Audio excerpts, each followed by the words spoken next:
Una vez más, bienvenidos al programa Las Verdades como Son, presentado por la Iglesia de Cristo, Ven Señor Jesús. Me da mucho gusto contar con su teleaudiencia y, como siempre, hoy en el set está mi hija María Gabriela conmigo y me da mucho gusto que estés conmigo, Marita, esta noche. Muchas gracias, papi. Como siempre, recordarles la página en Facebook, que es Ministerios BSJ Oficial. Ahí podemos estar en contacto y compartir un poquito más con ustedes.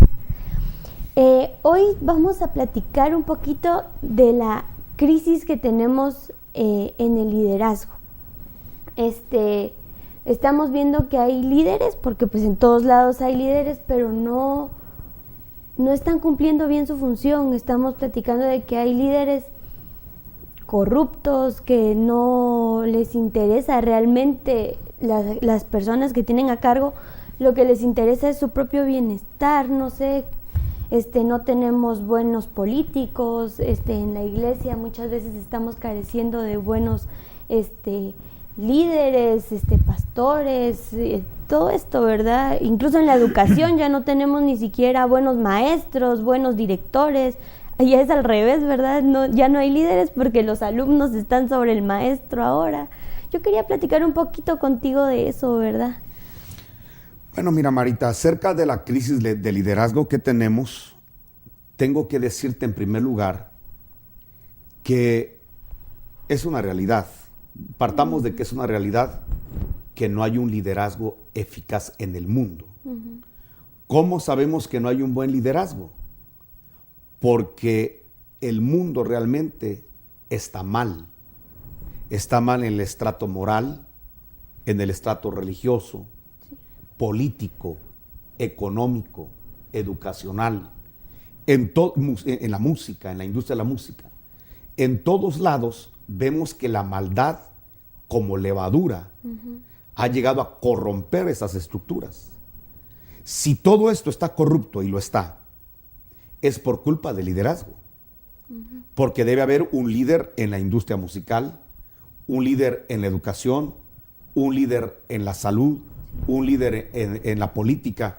Y si todo esto a nivel mundial está sucumbiendo, es porque la crisis y la culpa debe ser de los líderes. Entonces sí vemos que hay un problema de liderazgo mundial. Sí. Esto está muy fuerte porque te voy a decir que en los países que comandan la política mundial, en este caso es Rusia, en este caso es Estados Unidos, vemos realmente que hay una crisis de liderazgo. El líder que tiene Rusia hoy en día es un hombre muy preparado. Te hablo de Rusia y Estados Unidos porque son los países que hoy por hoy comandan la política mundial. Todos los países dependen de las decisiones de ellos. De hecho, hay dos polos, como que la Guerra Fría resurgió. Rusia está resurgiendo, como que es la bestia curada de la herida mortal. Pero lo que quiero decirte es de que en estos países hay una crisis tan fuerte de liderazgo porque vamos a suponer que Vladimir Putin, que es el primer ministro ruso, falleciera, que dimitiera. ¿Quién le daría la talla a ese hombre? ¿Cuántos hay detrás de ese puesto de primer ministro que puedan dar la altura, la preparación, la formación de este hombre? Y te voy a decir, no, casi no hay. Vamos a hablar del liderazgo de Estados Unidos. Estados Unidos, su presidente fue electo, igual que en Guatemala. En Guatemala, en las elecciones pasadas, se tuvo que votar según el calor de la gente en la calle, votar por el menos peor, por el que no, y las consecuencias las estamos pagando los que vivimos en Guatemala. Sí. Pero ¿de qué habla eso? De una crisis de liderazgo en Guatemala.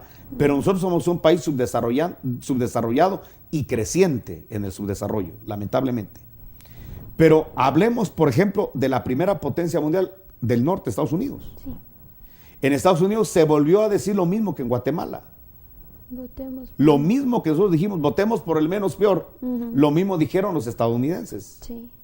Porque votar por Hillary Clinton era continuar con un gobierno malo, pésimo. De hecho, Estados Unidos nunca había terminado un periodo presidencial con tanta deuda externa como lo terminó Obama. Entonces vemos que el liderazgo de Obama fue un liderazgo magnético, supo engañar a la gente estadounidense pero lo están sintiendo. Los estadounidenses están sintiendo los errores de su presidente. Pero el que vino actualmente, vino porque la gente no quería continuar con una política errónea que tuvo Obama. Una de las políticas erróneas de Obama fue subsidiar a los que no trabajan. El gobierno se hace cargo de los que no trabajan, rompiendo un principio bíblico que dice que el que no trabaja, que no coma. Entonces, Obama rompió todos los principios bíblicos. Le quitó el apoyo a Israel, se lo dio a los palestinos. Maldito el que te maldijere. Apoyó a la comunidad homosexual. Apoyó el aborto. En fin, fue un gobierno de anticristo totalmente. Pero el liderazgo que viene ahora viene ya en crisis, porque los estadounidenses no tenían una figura ejemplar para poder seguir. De hecho, el presidente actual, antes de entrar en funciones, fue acusado de acosar mujeres, de discriminar. Y de hecho su discurso era un discurso muy fuerte en contra de la comunidad latina, específicamente en contra de México. Sí. Sin embargo, quedó porque no hay otro. Entonces te das cuenta, si en las potencias mundiales del norte, Rusia, Estados Unidos, hay una crisis de liderazgo, ¿qué le espera al resto del mundo? Entonces, pero todo esto que estamos viendo es profético. No solo le está pasando a Guatemala, es algo mundial. Hay una crisis mundial de liderazgo. Los que están tomando la hegemonía, el gobierno de la tierra, son hombres corruptos, hombres malvados, hombres materialistas. Entonces, mira lo que dice la escritura de lo que me estás diciendo. Dice, ay de ti tierra. Ay es dolor. Sí. Cuando en la Biblia encuentras el término ay, es porque está hablando de que va a haber dolor, tristeza, luto, amargura. Ay de ti tierra, cuando tu rey, o sea el líder, es un muchacho, es un joven, un inexperto, una persona que no tiene preparación para la cosa pública, para gobernar, para administrar, para ejecutar proyectos. Ay de ti, tierra, cuando tu rey es un muchacho, un inmaduro, y tus príncipes banquetean de mañana. Es decir, cuando el gasto público se despilfarra en banquetes, en banalidades, en una vida superflua, en una vida llena de comodidades, y no se invierte en el verdadero desarrollo del país. Sí. Bienaventurada tu tierra, es la contraparte. Bueno, estoy leyendo para mis hermanos Eclesiastés 10, 15, 16. Dice, bienaventurado tu tierra, verso 17, cuando tu rey es hijo de nobles. Es decir, que el presidente, el líder de una comunidad, el líder, el director de un colegio, el líder de una congregación, viene de reyes, es decir, es un linaje de gente exitosa. Claro.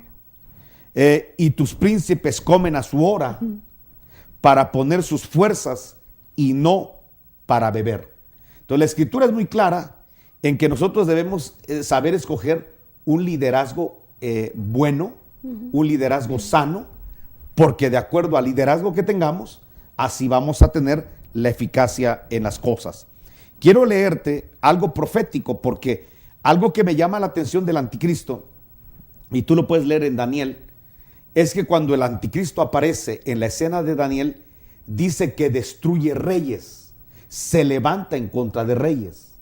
Es decir, que la naturaleza del espíritu del anticristo, que ya está operando, sí, es derribar liderazgo, es destruir reyes, reyes que quieran agradar a Dios, que quieran tener principios bíblicos, conscientes o inconscientes. Pero esos líderes, el anticristo, el espíritu del anticristo los está botando, los está eliminando, los está quitando de la escena, para que cuando sea la manifestación del anticristo, en la tierra haya una necesidad de un líder. Y de hecho, eso es lo que la gente está pidiendo, un líder. Pero eso es a nivel mundial. Todo el mundo está queriendo un líder que le dé un cambio a esto que estamos viviendo, porque estamos viviendo una situación caótica a nivel mundial. Sí. La globalización, que es algo diabólico, es el pecado, ya no focalizarlo en una etnia, en una comunidad, en una ciudad, en un país, sino en todo el globo terráqueo. Y eso está sucediendo. Ahora, te voy a hablar algo que me llama la atención de la diferencia que debe encontrarse en el mundo y en la iglesia. Entendiendo que, desde luego, que una de las estructuras que va a ser golpeada en el liderazgo va a ser la iglesia. Claro.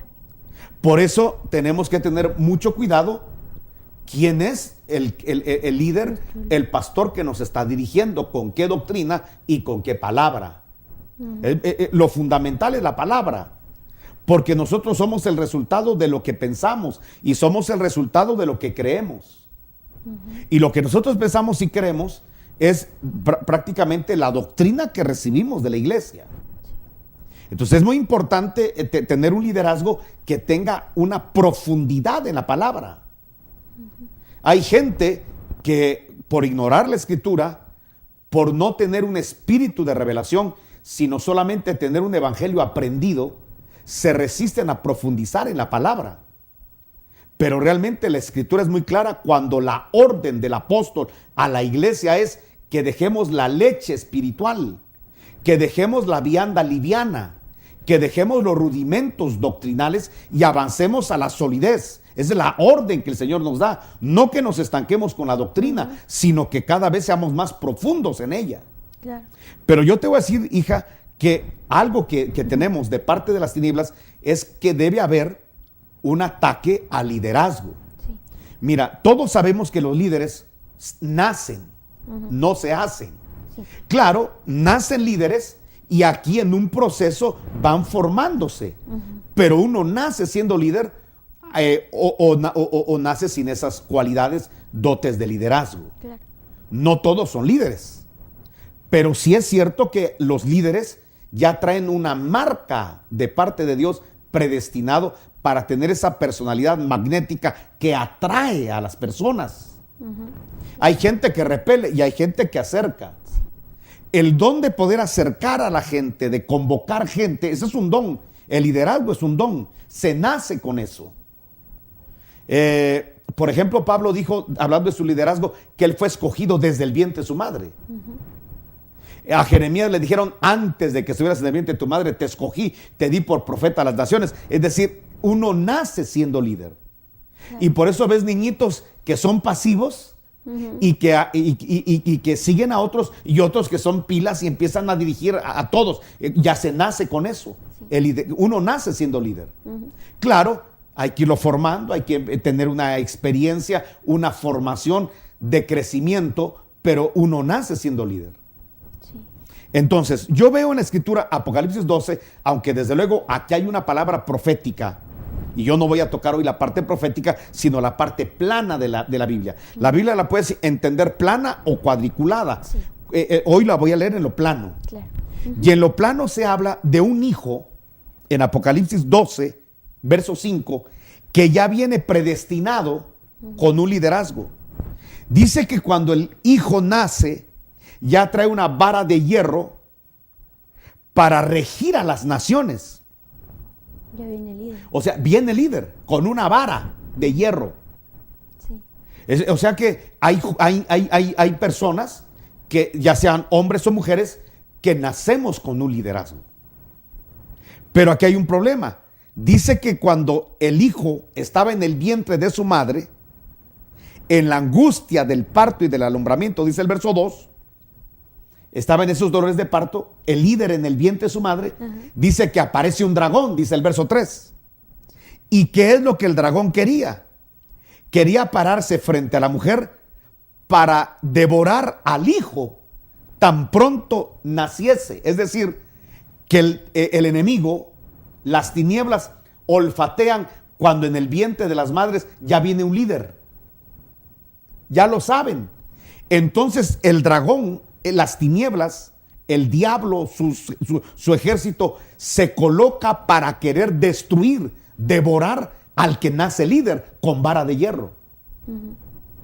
Entonces tenemos que tener muy en cuenta, sobre todo las madres que están embarazadas, los que ya somos padres, que de repente dentro de nuestros hijos vienen líderes, vienen personas predestinadas para hacer cambios generacionales, para dirigir gente, masas, para dirigirlas al evangelio, para entrarlas al reino de Dios, para dirigir.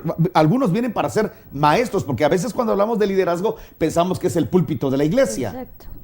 Y sí, desde luego, pueden venir dentro de los hijos que tenemos, pueden haber apóstoles, profetas, evangelistas, pastores y maestros. Eso no lo podemos negar. Pero no creamos que el ministerio solo está en el púlpito. Pueden venir directores, pueden venir gerentes, ellos son líderes. Pueden venir maestros, los maestros son líderes. Sí. Pueden venir jefes de bloques, de grupos, alcaldes, claro, presidentes. Dentro de nuestros hijos vienen los próximos líderes estudiantiles, líderes en el campo musical, en fin, tenemos líderes en el arte. Claro. ¿Me explico? Sí. Bueno, pero ¿qué va a pasar con esto? El dragón va a querer atrofiarlos, va a querer torcerlos, va a querer desviarlos. Eso es profético. El dragón, donde ve vara de hierro, donde ve autoridad, donde ve a alguien que trae gobierno, lo va a querer estorbar. Y aquí lo estamos viendo en la escritura. Ahora, gracias a Dios, en Apocalipsis 12, el cuadro profético es que el dragón fracasa frente a ese varón. Ajá. O sea, en muchas personas, el dragón ha fracasado. A muchos los ha torcido. Sí. Por ejemplo, te voy a poner ejemplos. A Caín, que traía un liderazgo, lo torcieron. ¿Cómo sé que traía un liderazgo? Le dijo a Abel a dónde ir. Vamos al campo, y Abel iba detrás de él. Ajá. O sea, él era líder. Pero fue un liderazgo de muerte, un liderazgo para asesinato. Te puedo hablar de Saúl, un ungido de Jehová, Claro. con palabra profética, instituido por un profeta Samuel, y con evidencias y señales de que Dios estaba con él. Sin embargo, se torció y terminó aborrecido y enemigo de Dios. Sí. Entonces hay líderes donde el dragón, las tinieblas, tienen éxito para torcerlos, para desviarlos, para matarlos. Mira Sansón, Sí. cómo terminó Sansón. Y según la Biblia, no traía esa predestinación de morir en el templo de Dagón, sepultado. Él venía para otro programa. Ajá. Pero el liderazgo fue trastocado por las tinieblas. Pero gracias a Dios, hay líderes como este que estamos leyendo en Apocalipsis 12, donde el dragón fracasa. O sea que hay fracasos de las tinieblas, gracias a Dios. Amén. Podemos decir que nosotros somos el producto del fracaso del dragón y el éxito del reino de Dios. Amén. Nosotros somos el producto del éxito de Jesucristo en la cruz del Calvario. Sí. Somos los que ejercemos un liderazgo donde estamos restaurando, donde estamos bendiciendo, donde estamos sanando a través de las armas que el Señor nos ha dado, las herramientas que nos ha dado, la palabra que nos ha dado. Podemos decir, las tinieblas fracasaron con nosotros. Amén. Y han querido derribarnos, han querido por medio de falsos hermanos, de la misma familia, de otros líderes, en fin, del mundo, de lo que sea. Sin embargo, las tinieblas han fracasado con nosotros. Seguimos de pie y seguimos anunciando el evangelio de Jesucristo. ¿Me explico? Nosotros podemos anunciar como este hijo varón. Las tinieblas no siempre tienen éxito, aunque a veces sí. Pero entonces me llama la atención, ¿dónde estuvo el éxito de este hijo varón? La cobertura que tuvo. Por eso yo animo a todos. Hay una frase, un dicho de los abuelitos que dice que le va a ir bien al que buen árbol se arrima. Ajá. Buena sombra le cobija. Sí. Quiere decir que depende la cobertura, la persona que tengamos debajo, perdón, encima, que nos va a dar cobertura. Depende de la cobertura, vamos a ser nosotros. De hecho, hay un pasaje parafraseado que dice: tal el pueblo, tal el sacerdote, tal el sacerdote, tal el pueblo. O sea, como es el líder, así serán los que están debajo. Y de hecho, te voy a decir una cosa: el liderazgo es tan fuerte que la gente termina hablando como uno. Sí. Yo tengo pastores que trabajan con nosotros y que de repente tienen gestos que yo tengo, a veces expresiones que yo tengo, maneras de hablar que yo tengo, que uno puede ver a un discípulo enseñar, predicar y de acuerdo a cómo predica saber quién es su maestro. Sí. Porque regularmente la gente empieza a hablar, incluso a tener el tono de voz de la autoridad. Eso habla de la influencia que el liderazgo ejerce sobre la gente, claro, hasta en la forma de hablar. Claro. Entonces, de acuerdo al liderazgo, así serán los que están abajo. Entonces, me llama la atención que el éxito de este hijo varón no estuvo en otra cosa más que en la mujer, o sea, el líder, la mamá que lo cubría, que lo tenía en el vientre. Ahora, mira quién es la mamá para que podamos ver cómo deben ser los líderes. Dice que la mamá tenía la luna, eso está en Apocalipsis 12.1, dice que la luna lo tenía debajo de sus pies. ¿Qué te dice eso? La luna representa el alma, el sol el espíritu. Ahora, mira dónde tiene los pies. La mujer tiene los pies y abajo de la mujer, de los pies, está la luna. ¿De qué te habla eso? De que no es un liderazgo almático, sino un liderazgo espiritual. ¿Cómo poder guardar a la gente que está debajo de nosotros? ¿Cómo ejercer un buen liderazgo? Según la Escritura, teniendo la luna debajo de nuestros pies. No dejarnos guiar por nuestros sentimientos y emociones, ni por los impulsos, sino el liderazgo sobrio que domina el corazón, domina el alma. Amén. No somos dominados de nuestras emociones, sino dominamos. Ahí hay un buen liderazgo que puede influir positivamente en la gente. Donde a lo mejor mi corazón puede tener ciertas inclinaciones a la corrupción, pero dominamos la corrupción. Donde puede levantarse en el corazón quizá una codicia, pero dominamos la codicia en el nombre de Jesús y subyugamos toda la parte que es almática.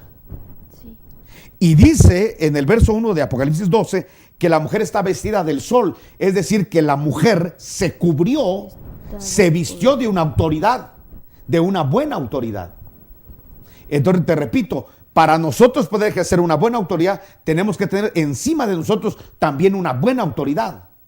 Porque sobre un alto hay otro más alto y sobre ese alto otro más alto que le vigila. Es un principio de Dios colocar jerarquías. Claro. Entonces yo veo muy claro que para tener un buen gobierno, un buen liderazgo, tenemos que vestirnos, cubrirnos del sol, que es justicia. El sol es justicia. El sol habla de pureza, de transparencia. Entonces, para poder ejercer un buen liderazgo, tenemos que tener justicia. No puede haber un líder injusto, sino justicia. Tiene que haber un liderazgo sin avaricia, sin corrupción. Yo me acuerdo cuando a Juan el Bautista se acercaron los funcionarios públicos y le dijeron, ¿y nosotros qué hacemos? Y les dijo, confórmense con el salario que tienen. Con eso confórmense. ¿Para qué? Para no pedir cohecho, lo que llamamos mordidas. Para no aceptar un dinero que no sea el producto del trabajo lícito. Entonces todo esto veo yo qué eficacia tiene la mujer para cuidar a su hijo varón que va a ejercer un liderazgo, pero aquí lo estoy viendo, dice que en la cabeza tiene una corona de 12 estrellas. Tú sabes que las 12 estrellas representan el ministerio apostólico, es decir, que en la cabeza, en nuestra mente, debe estar la doctrina apostólica. Porque la Biblia dice que la iglesia debe establecer su doctrina en el fundamento de los apóstoles y profetas. Pero no está hablando de que las ocurrencias de un apóstol o las ocurrencias de un profeta. No. Cuando habla del fundamento apostólico y profético, está hablando que lo apostólico es el Nuevo Testamento y lo profético es el Antiguo Testamento. Entonces nosotros tenemos que establecer la doctrina en lo que dice la Biblia, tanto en el Antiguo Profético como en el Nuevo Testamento Apostólico. Sí.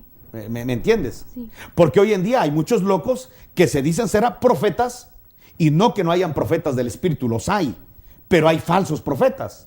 ¿Y cómo sé yo que son falsos profetas? Porque niegan la Escritura, contradicen la Escritura, se creen más grandes que la Biblia. ¿Cómo sé? Yo creo en los apóstoles y honro el ministerio, pero hay una cosa, Hay falsos apóstoles, Claro. que hablan ocurrencias de su corazón, que contradicen la misma escritura. ¿Cómo poder darle crédito a un apóstol si está contradiciendo la misma escritura y los fundamentos que nos fueron entregados en la palabra? O sea, estamos hablando de líderes falsos que están desviando el corazón de la iglesia. Sí. Por eso la iglesia hoy más que nunca tiene que estar empapada de la palabra. Y tenemos que meternos a la doctrina en serio, porque estamos rodeados de una serie de espíritus de error. ¿Cuál es el deseo del espíritu de error? Torcer liderazgos. Entonces, reconozcamos que en nuestros hijos hay liderazgo del espíritu, un liderazgo que Dios quiere que cambien generaciones, que en esta generación perversa y corrupta y malvada, que todas las generaciones han sido así, haya una luz. Me gusta lo de Jesús. Jesús es su nombre. Sí. Y Jesús dice que cuando llegó a Zabulón y a Neftalí, me gusta este pasaje, dice, le anuncian a Neftalí y a Zabulón, tierras asentadas en tinieblas vieron una gran luz. ¿Qué dice eso? Que a pesar de que eran ciudades marítimas donde el pecado y las tinieblas se palpaban, llegó la luz del liderazgo de Jesús y resplandeció sobre las tinieblas. Porque hay un principio en la palabra, que las tinieblas no prevalecen contra la luz. Entonces, si Dios quiere levantarte a ti y a los jóvenes en esta generación como luz, deben tener esta confianza, por más tinieblas que hayan alrededor, de donde estudian, de donde trabajan, de donde viven, en la comunidad donde se establezca, por más tinieblas que haya, ustedes pueden llegar a ser luz en esta generación, porque dice Juan 1 que las tinieblas no prevalecen contra la luz. Si la luz que tenemos no es emocional, si la luz que tenemos no es humana, sino que proviene de Dios, estoy seguro que las tinieblas no prevalecen sobre la luz. Entonces Dios ha llamado y está llamando jóvenes hoy en día para que puedan ser luz en su generación y entonces puedan ejercer un liderazgo positivo a los otros jóvenes. Hay gente que influye como José. José pudo influir en su comunidad. José, el de Génesis, Sí. pudo influir en su comunidad de tal manera que llegó a convertirse en el segundo después de Faraón. De hecho, Faraón, lo que decía José, Faraón lo hacía. Llegó a ser José como Dios para Faraón. Lo que José dictaba, las órdenes que daba José, el Faraón se cuadraba. ¿De dónde llegó a tener un liderazgo en una generación corrupta, torcida? Porque Faraón era el líder y era el presidente, nada más nada menos que de Egipto, un país corrupto, un país idólatra, politeísta. Sí. Sin embargo, José llegó a ser el influyente en esa generación. Tenemos a un Daniel que llega a Babilonia para influir en Babilonia, de tal manera que el rey de Babilonia, Nabucodonosor, mandó una carta diciendo que no se adore en toda Babilonia y en los reinos que están bajo la cobertura de Babilonia, que no se adore a otro Dios que no sea el Dios de Daniel. ¿Hasta dónde llegó a influir un hombre con vara de hierro para que incluso el mismo rey pudiera sujetarse a lo que Daniel decía?